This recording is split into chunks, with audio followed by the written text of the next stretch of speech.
Praise the lord. హల్లెలూయా. ప్రభునందు ప్రియ దేని పిల్లరా, నేటి వాక్య ధ్యానం కొరకు మిమ్మలను ప్రేమతో ఆహ్వానిస్తూ ఉన్నాను. నేటి వాక్య ధ్యానం కొరకు ప్రార్థన చేద్దామా. సకల ఆశీర్వాదములకు కారణభూతుడైన తండ్రి, మా మంచి దేవ, మీకు వందనాలయ. మా జీవితంలో ఒక మాసము గతించి రెండవ మాసములో మేము ప్రవేశించటానికి మీరు కృప చూపినందుకే వందనాలు. ఏ మంచి లేని మా జీవితంలో దేవా, మీరు మాకు ఇచ్చిన ఈ యొక్క సమయాన్ని బట్టి మీకు వందనాలు చెల్లిస్తూ, ఈ రెండవ మాసంలో కూడా మీ వాక్య లేఖనాలను మేము ధ్యానం చేయబోతూ ఉండగా, ఈరోజు యోబు గ్రంథం 22వ అధ్యాయాన్ని ధ్యానం చేయబోతూ ఉండగా మీరే మాకు బోధించి నేర్పించమని యేసయ్య నామమున అడుగుచున్నాము తండ్రి, ఆమేన్. ప్రభునందు ప్రియ దేని పిల్లారా,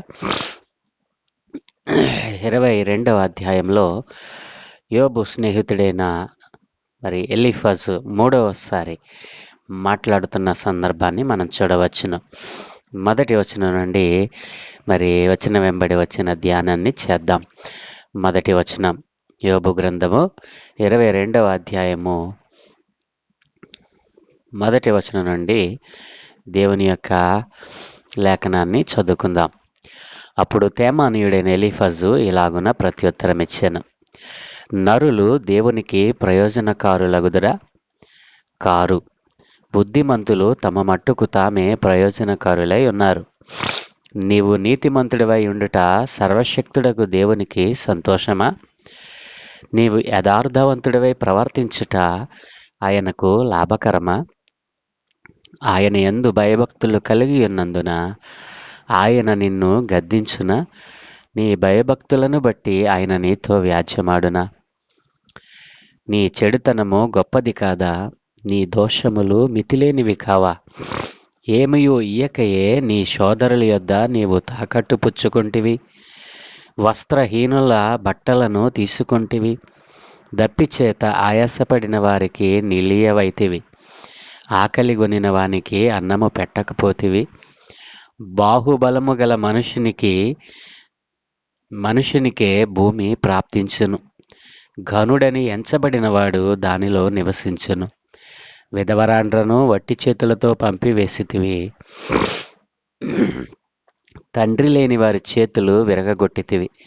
కావుననే బోనులు నిన్ను చుట్టుకొనుచున్నవి. ఆకస్మిక భయము నిన్ను బెదిరించుచున్నది.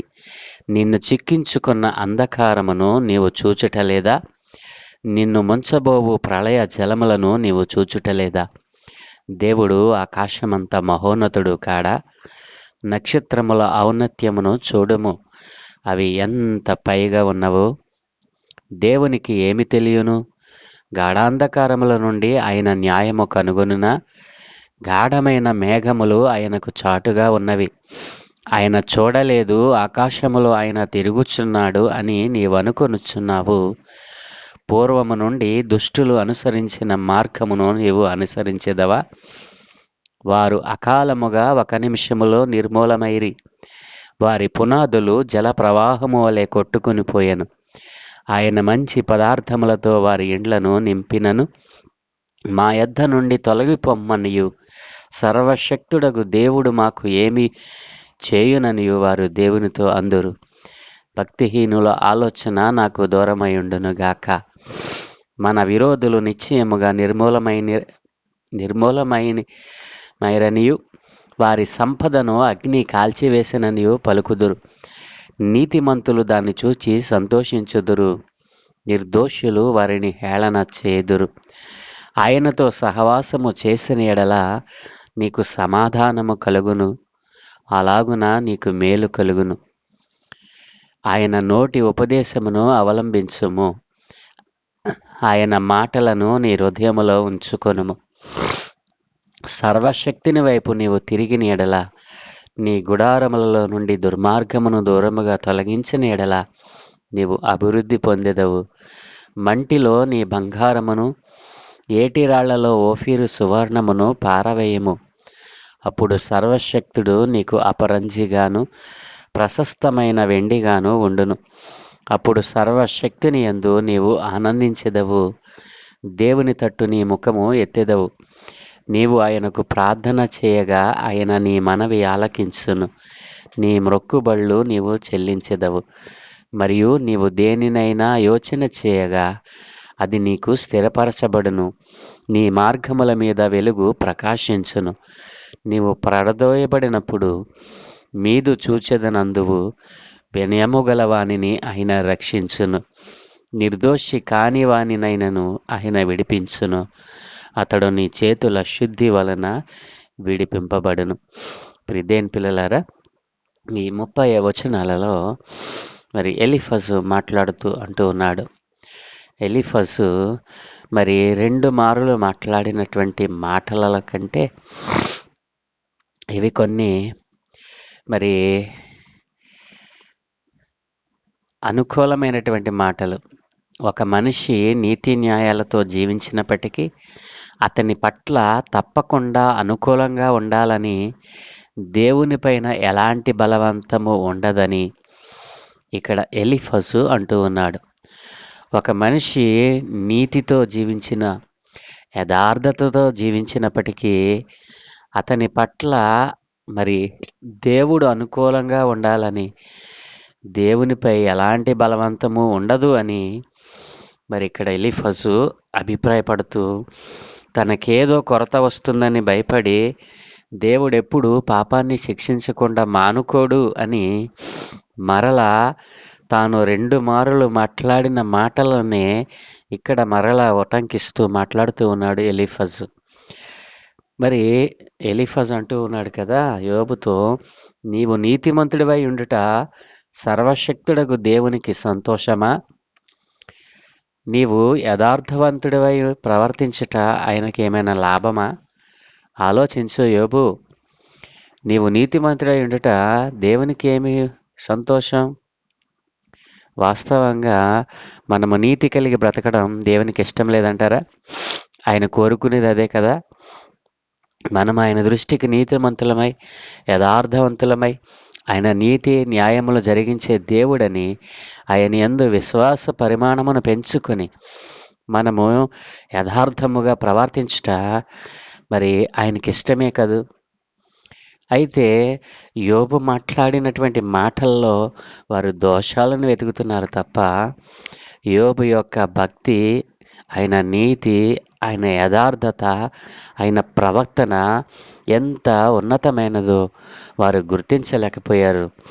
వారు నమ్మిన సిద్ధాంతము తప్ప మరి దేన్ని కూడా వారు పట్టించుకున్నటువంటి వారిగా ఉన్నారు.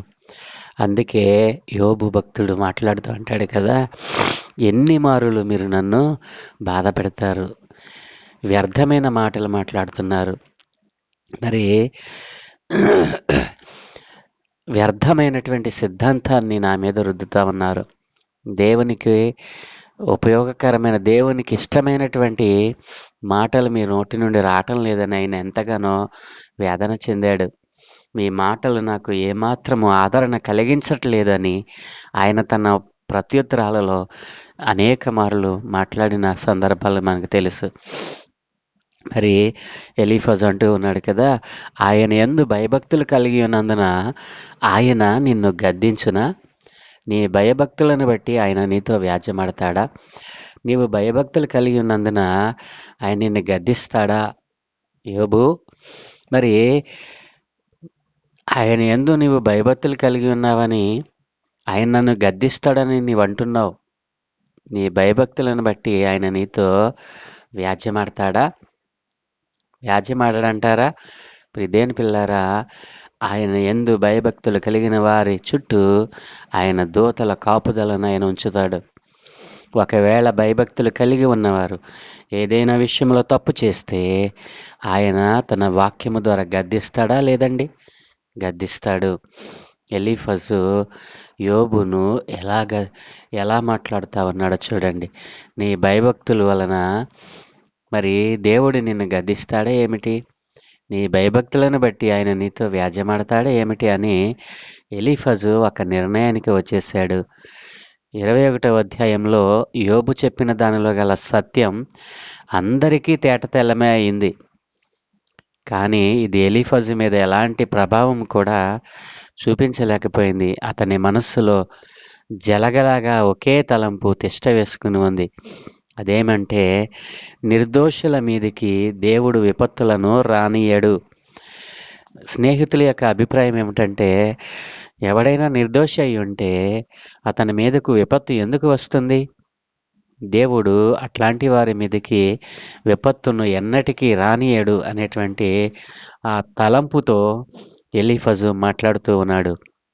ప్రియదేని పిల్లారా, ఈ విషయంలో ఎలీఫజుకు ఎంత నిశ్చయంగా ఉందంటే, యోబు ఏ పాపం చేశాడో తెలియకపోయినను ఊహాగానం ద్వారా కొన్ని పాపాలను కల్పిస్తా ఉన్నాడు. తన స్నేహితులు చేస్తున్నది ఇదేనని యోబు 13వ అధ్యాయం 4వ వచనములో అన్నాడు కదూ. దేవునికి అసహ్యంగా ఉండేది మీరు చేస్తూ ఉన్నారు. ప్రియదేని పిల్లలారా, మనము ఊహించి ఒక వ్యక్తిలోని నిర్దోషత్వాన్ని, ఒక వ్యక్తిలో ఉన్నటువంటి భక్తిని అంచనా వేయటం అది చాలా ప్రమాదకరం. ఊహించి చెప్పేటువంటి మాటల్లో దోషం ఉండక మానదు. సామెతల గ్రంథం 17వ అధ్యాయము 15వ వచనములో, నీతిమంతులు దోషులని తీర్పు తీర్చువాడు, వీరిద్దరును యెహోవాకు హేయులు. నీతిమంతుని దోషి అని తీర్పు తీర్చేటువంటి వారు మరి ఇద్దరు కూడా యెహోవాకు హేయులు అని దేవుడు ఇక్కడ మరి భక్తుడు మాట్లాడుతూ అంటూ ఉన్నాడు. కాబట్టి ఒక నీతిమంతుని మరి దోషిగా మనం ఎంచినప్పుడు అది మనకు దేవునికి ఇష్టం లేదు. మనకి కాదు, దేవునికి ఇష్టం లేదు. కాబట్టి దుర్మార్గులను నిర్దోషులని, నిర్దోషులను దుర్మార్గులని తీర్పు చెప్పడం రెండు కూడా దేవునికి అసహ్యమైనటువంటి కార్యం. వీటిల్లో మొదటి తప్పును చేయడానికి యోబు స్నేహితులు భయపడ్డారు. దుర్మార్గులను నిర్దోషులని, నిర్దోషులను దుర్మార్గులని వారు వర్ణించటం ప్రారంభించారు. అయితే రెండో దాన్ని మాత్రం యథేచ్ఛగా చేస్తూ ఉన్నారు. రెండవది ఏమిటి? నిర్దోషులను దుర్మార్గులని తీర్పు తీర్చడానికి వారు చేసినటువంటి ఆరోపణలన్నిటికీ కూడా మరి ఈ విధంగా తన స్నేహితులు చేసినటువంటి ప్రతి ఆరోపణకు, ప్రతి మరి మాటకు ఆయన మరి సమాధానం ఇచ్చాడు. రాబోయేటువంటి అధ్యాయాలలో 5వ వచనం, నీ చెడుతనము గొప్పది కాదా? నీ దోషములు మితిలేనివి కావా? ఏమియు ఇయ్యకయే నీ సోదరుల యొద్ద నీవు తాకట్టు పుచ్చుకొంటివి, వస్త్రహీనుల బట్టలను తీసుకొంటివి, దప్పిచేత ఆయాసపడిన వారికి నీళ్ళియవైతివి, ఆకలిగొనిన వానికి అన్నము పెట్టకపోతివి. బాహుబలము గల మనుషునికే భూమి ప్రాప్తించును, గనుడని ఎంచబడినవాడు దానిలో నివసించును. విధవరాండ్రను వట్టి చేతులతో పంపివేసితివి, తండ్రి లేని వారి చేతులు విరగగొట్టితివి. కావునని బోనులు నిన్ను చుట్టుకొనుచున్నవి, ఆకస్మిక భయము నిన్ను బెదిరించుచున్నది అంటూ ఉన్నాడు. ప్రియదేని పిల్లలారా, ఎక్కడైనా యోబు చెడుతనం చేసినట్లుగా కనపడతా ఉందా? ఆయన దోషం చేశాడు.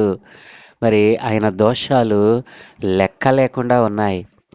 మరి తన సోదరుల యొద్ద మరి అన్యాయముగా తాకట్టు పెట్టుకొని వారిని వస్త్రహీనులుగా చేసినటువంటి సందర్భాలు, మరి దాహం అడిగిన వారికి దాహం ఇయ్యకపోవడం, ఆకలి కొన్న వానికి అన్నం పెట్టకపోవడం, మరి ఈ విధముగా నీవు చేయటను బట్టి, అలాగుననే నీ దగ్గర ధనముందని, బలముందని మరి నీ పొరుగువాని భూమిని నీవు తీసుకున్నావు. నీవు గనుడవని హెచ్చించుకొని నీ పొరుగువాని దానిని ఆక్రమించుకున్న దానిలో నీవు నివసించటానికి ప్రయత్నం చేశావు. మరి విధవరాండ్లను ఆదరించడం పోయి వారిని వట్టి చేతులతో నీ దగ్గరికి వచ్చినప్పుడు పంపివేశావు. తండ్రి లేని వారి చేతులను నీవు విరగగొట్టించావు. కావునే నీకు మరి ఈ యొక్క ఉపద్రవము, ఈ విపత్తు వచ్చింది. మరి ఆకస్మికమైనటువంటి భయము నిన్ను బెదిరిస్తూ ఉంది. నిన్ను చిక్కించుకున్న అంధకారమును నీవు నీవు చూస్తూ ఉన్నావు కదూ. నీవు పైన చెప్పిన విషయాలన్నిటినీ నీవు ఆలోచన కలిగి ఉన్నావు, దానిని చేసావు. కాబట్టే మరి అంధకారము నిన్ను చుట్టుకొని ఉంది. యోబు, నిన్ను ముంచబోవు ప్రళయ జలములను నీవు చూస్తూ ఉన్నావు కదా, దేవుడు ఆకాశమంత మహోన్నతుడు కాడా, నక్షత్రముల ఔన్నత్యమును చూడుము, అవి ఎంత పైగా ఉన్నవి. దేవుడు ఆకాశమంత మహోన్నతుడు కాడా అని అంటూ, దేవునికి ఏమి తెలియను? గాఢాంధకారముల నుండి ఆయన న్యాయము కనుగొనిన మరి ప్రశ్నల మీద ప్రశ్నలు యోబుకు సంధిస్తూ ఉన్నాడు ఎలీఫజు. దేవుడు ఆకాశమందున్నాడని, ఆయన మహోన్నతుడైన దేవుడని, నక్షత్రముల ఔన్నత్యమును ఆయన ఎంతగా మరి పైగా ఆయన ఏర్పాటు చేశాడనని, మరి దేవుడు ఎక్కడి నుండైనా న్యాయమును మరి జరిగిస్తాడు అని, ఒకవేళ గాఢాంధకారంలో మనం దాక్కున్నా ఆయన హస్తము మనలను తాకుతూ ఉందని మరి యోబుకు తెలియదంటారా? కానీ ఇక్కడ ఎలీఫజు ప్రశ్నల మీద ప్రశ్నలు యోబుకు సంధిస్తా ఉన్నాడు. గాఢమైన మేఘములు ఆయనకు చాటుగా ఉన్నవి. ఆయన చూడలేదు, ఆకాశంలో ఆయన తిరుగుచున్నాడని నీవు అనుకొనుచున్నావు. ఆయన సమస్తాన్ని చూడగలడు. ఒకవేళ గాఢమైన మేఘములు ఆయనకు అడ్డుగా ఉన్నవని అనుకుంటున్నావేమో, ఆయన సమస్తాన్ని చూడగలడు. ఆయన ఆకాశంలో తిరుగుచున్నాడని నీవు అనుకొనుచున్నావు. పూర్వము నుండి దుష్టులు అనుసరించిన మార్గమును నీవు అనుసరించేదవా? మరలా ఇక్కడ దుష్టిని మాట ఇక్కడ మనకు కనబడుతుంది. ఎలీఫజు ఇక్కడ బహుశా నోవహు కాలంలో దుర్మార్గులు మహా జలప్రళయం వల్ల నిర్మూలం కావడం గురించి మాట్లాడుతూ ఉండవచ్చు. న్యాయవంతులు కాదు కానీ దుర్మార్గులే ఘోర విపత్తులకు గురి అవుతారని చెప్పేందుకు ఆ సంగతిని ఇక్కడ మరి ఎలీఫజు ఎత్తి మాట్లాడడం మనం చూడవచ్చు. అయితే యోబు 21వ అధ్యాయంలో చెప్పిన సత్యాలను వీగిపోయేలా చేసేందుకు ఒక ఉదాహరణ సరిపోదు. 20వ వచనంలో ఎలీఫజు యోబు ఆస్తికి మరి సంభవించిన వాటిని గురించి మాట్లాడినట్లుగా మనకి ఇక్కడ కనబడతా ఉంది. కాబట్టి ప్రియదేని పిల్లల, దుష్టులు ఎలా నాశనం అయిపోయారట? మరి దుష్టులు అకాలముగా ఒక్క నిమిషంలోనే వారు నాశనం అయిపోయారు. అవునండి, నోవహు కాలంలో మరి 121 సంవత్సరాలు మరి ఆయన బోధ చేశాడు. జలప్రళయం రాబోతా ఉంది, మారు మనసు పొందండి, దేవునికి విధేయులకండి, మరి మీ దుర్మార్గతను విడిచిపెట్టండి, దుర్మార్గులుగా మీరు భూమి మీద ఉంటే మరి మహా ప్రళయం రాబోతా ఉందని మరి నోవాహు మరి 120 సంవత్సరాలు బోధించినా వారు వినలేదు. కాబట్టి ఒక్క నిమిషంలోనే మరి వారి మీదకి ఉపద్రవం వచ్చింది. జల ప్రవాహముల వారు కొట్టుకుని పోయారు. ఆయన మంచి పదార్థములతో వారి ఇండ్లను నింపినను, మా యొద్ద నుండి తొలగిపోమ్మనియు సర్వశక్తుడగు దేవుడు మాకు ఏమి చేయుననియు వారు దేవునితో అన్నారు. భక్తిహీనుల ఆలోచన దూరమై ఉండును. ప్రియదేని పిల్లలారా, ఆయన దుష్టుల యొక్క ఇళ్లను కూడా, ఆయన యందు విశ్వాసం ఉంచిన వారితోనే కాదు, దుష్టుల యొక్క ఇండ్లను కూడా ఆయన మంచి పదార్థములతో నింపాడట. అయితే ఈ దుష్ట మనస్సు కలిగినటువంటి వారు, భక్తిహీనులైనటువంటి వారు, మా యొద్ద నుండి నీవు పో అని సర్వశక్తుడగు దేవుణ్ణే తోసివేశారట. మరి భక్తిహీనుల ఆలోచన ఎంత భయంకరమో ఇక్కడ మనము చూడవచ్చును.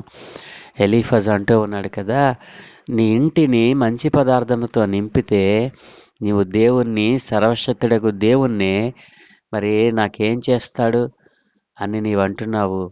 భక్తిహీనుల ఆలోచన దూరముగా ఉండనుగాక అని ఎలీఫజు మాట్లాడుతూ ఉన్నాడు.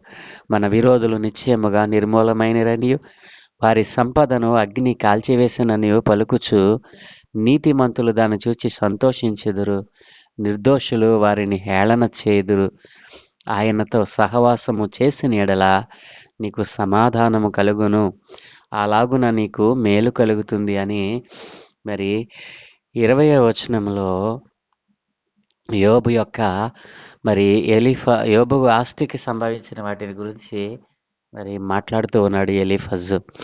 నీతిమంతులు దాన్ని చూసి సంతోషిస్తారు, నిర్దోషులు వారిని హేళన చేస్తారు అని.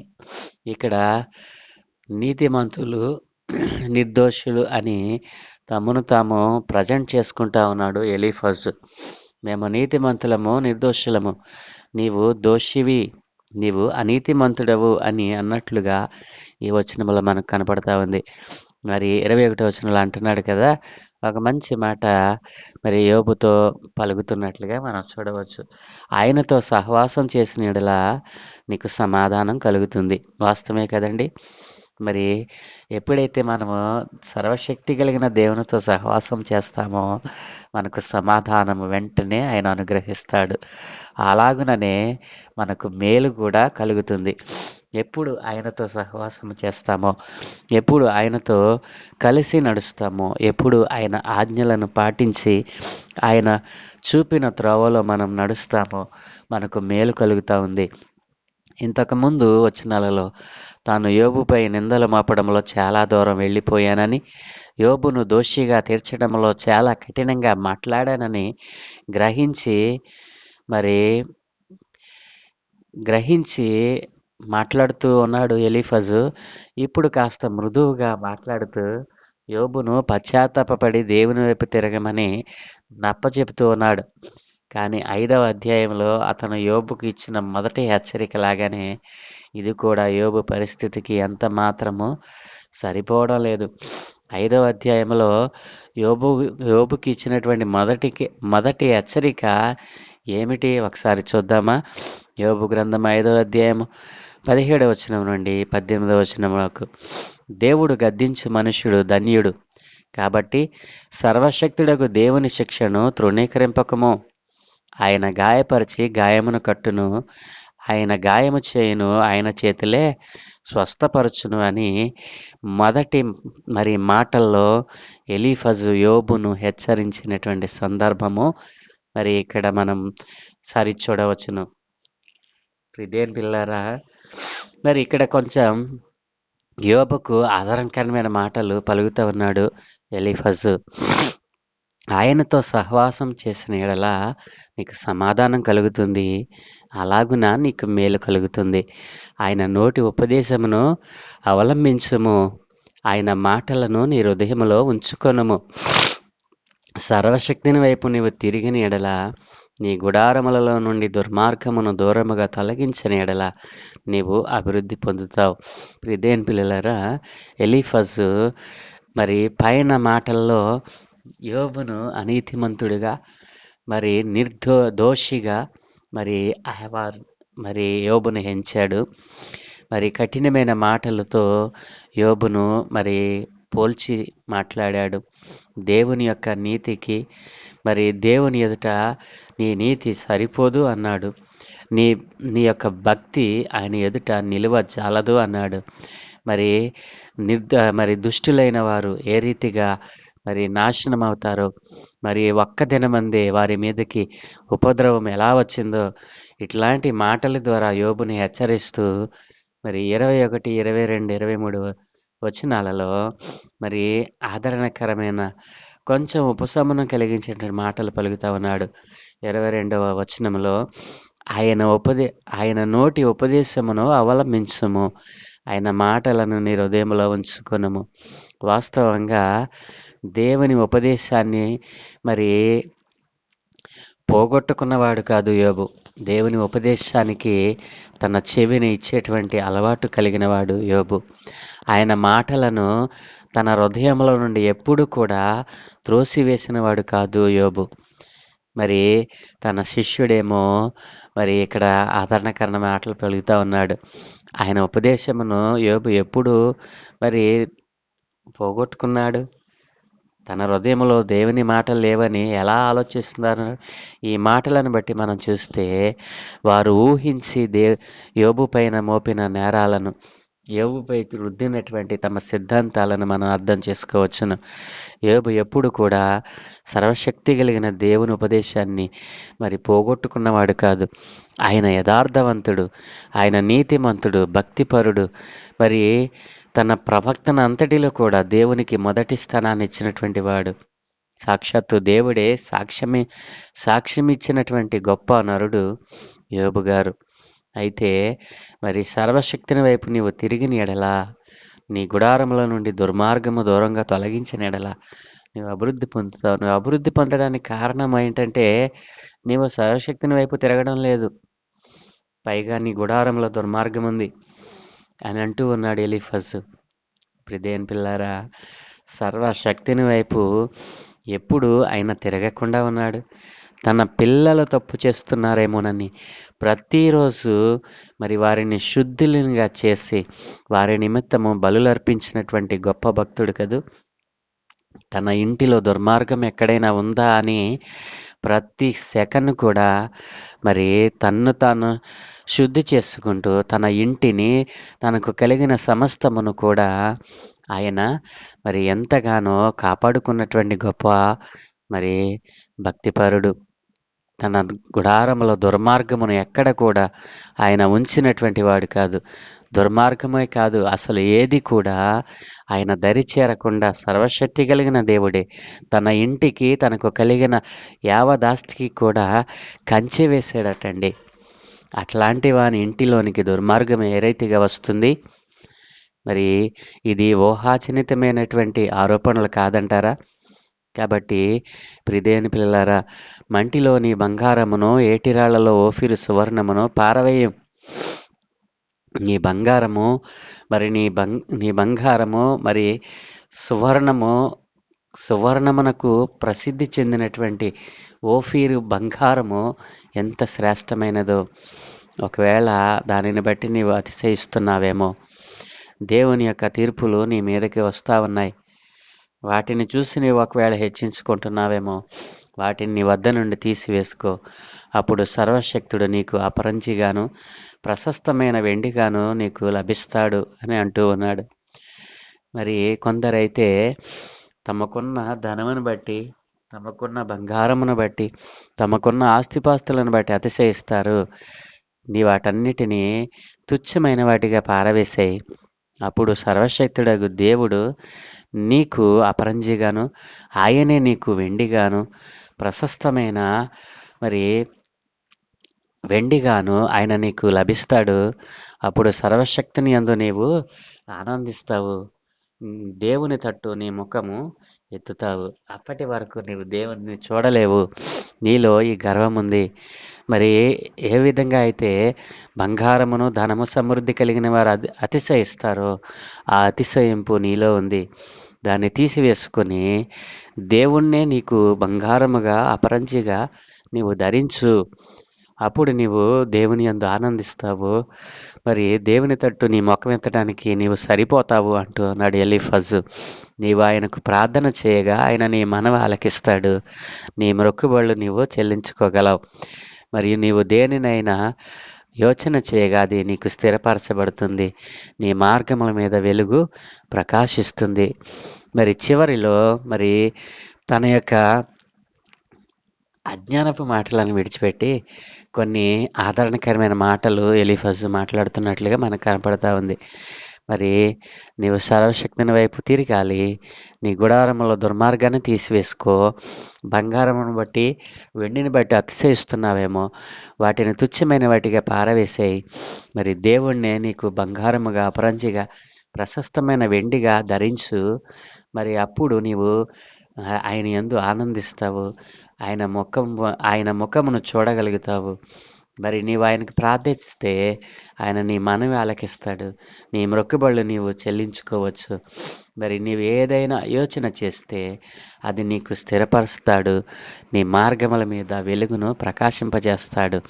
నీవు పడద్రోయబడినప్పుడు మీదు చూచెదను అందువు, వినయము గలవానిని ఆయన రక్షిస్తాడు. మరి నిర్దోషి కాని వానినైనను ఆయన విడిపిస్తాడు. ఎప్పుడో తెలుసా? మన దుర్మార్గతను, మన యొక్క దుష్ట ఆలోచనలు మనం విడిచిపెట్టినప్పుడు అట. మరి యోబు స్నేహితుల ఉద్దేశంలో ఎన్ని విషయాలు యోబు మీద వారు మాట్లాడారో ప్రియదేవుని పిల్లారా. ఎలీఫజు మూడవసారి మాటల్లో కూడా కొంత ఆదరణకరమైన మాటలు మనకు కనపడతా ఉన్నాయి. కానీ యోబు విషయాన్ని ఆలోచన చేస్తే వీరి మాట్లాడిన మాటలకు యోబు యొక్క నిజ జీవితాన్ని మనం పరిశీలన చేస్తే యోబే మరి దేవుని యొక్క త్రాసులో గొప్పవాడిగా తోచబడ్డాడు. వీరి మాటలు నిరర్ధకమైనవని, వీరి అజ్ఞానపు మాటలని దేవుడే దిగివచ్చి వారిని గద్దించాడు. మరి యోబును మరి హెచ్చరించాడు, నీ స్నేహితుల కొరకు నువ్వు మరి వేడుకోకపోతే నా ఉగ్రత వారి మీద కుమ్మరిస్తానన్నాడు దేవుడు. ఎంత గొప్ప భక్తిపరుడు కాకపోతే సర్వాధికారిని దేవుడే దిగొచ్చి మరి యోబుతో మాట్లాడతాడు. కాబట్టి యోబు స్నేహితులు ఏ విషయంలో కూడా ఆయనకు ఆదరణ కానీ మరి ఓదార్పును కలిగించలేకపోయారు.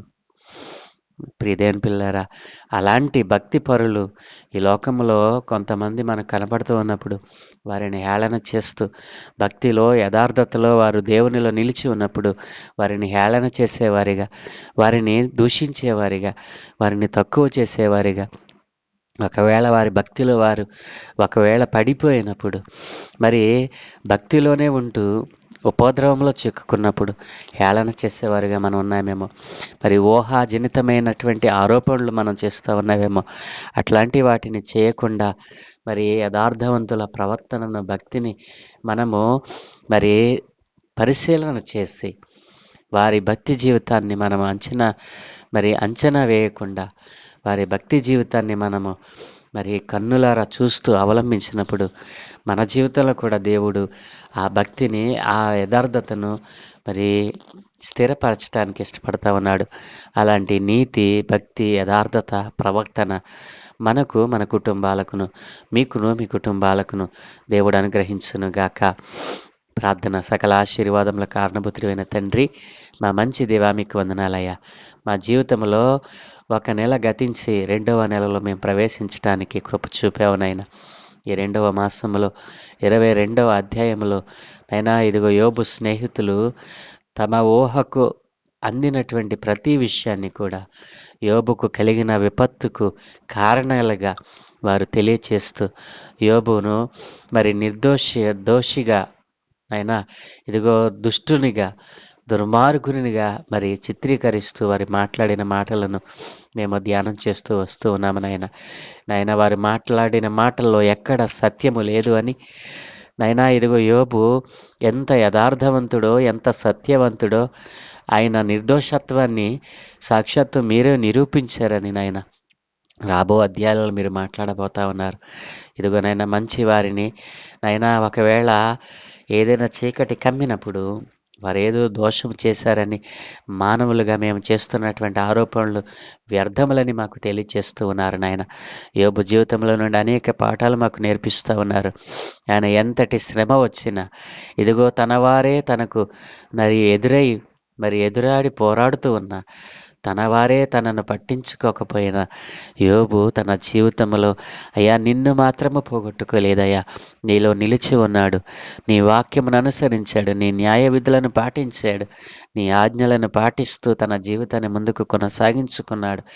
ఎంతో వేదనకరమైన పరిస్థితుల గుండా వెళ్ళినప్పటికీ కూడా నాయన ఆయన ఏ రీతిగా నీలో నిలిచి ఉన్నాడో ఈ రీతిగానైనా ఇదిగో నీ యందు విశ్వాసం ఉంచిన నీ బిడ్డలు నిలిచి ఉండుటకు సహాయము దయచేయమని, ఘనత, మహిమ, ప్రభావాలు మీరు మాత్రమే పొందుకోమని, ఈ 2వ మాసములో మొదటి దినాన్న అయా నీ వాక్యమును ధ్యానం చేసి నీ యందు నిలిచి ఉండటానికి అయా యోబు భక్తుడు ఏ రీతిగా యథార్థ ప్రవర్తన కలిగి మరి నీతి న్యాయములను జరిగించాడో, తన ఇంటిలో నుండి దుర్మార్గతను తోసివేసి తన ఇంటిలోనికి దుర్మార్గతను రాకుండా, అపరిశుద్ధత అనేటువంటిది తమ జీవితాల్లోని కానీ తమ మనసుల్లో కానీ ఆలోచనలో కూడా రాకుండా ఏ రీతిగా శుద్ధినిగా జీవించాడు అయా, నీ చేత సాక్ష్యం పొందాడు.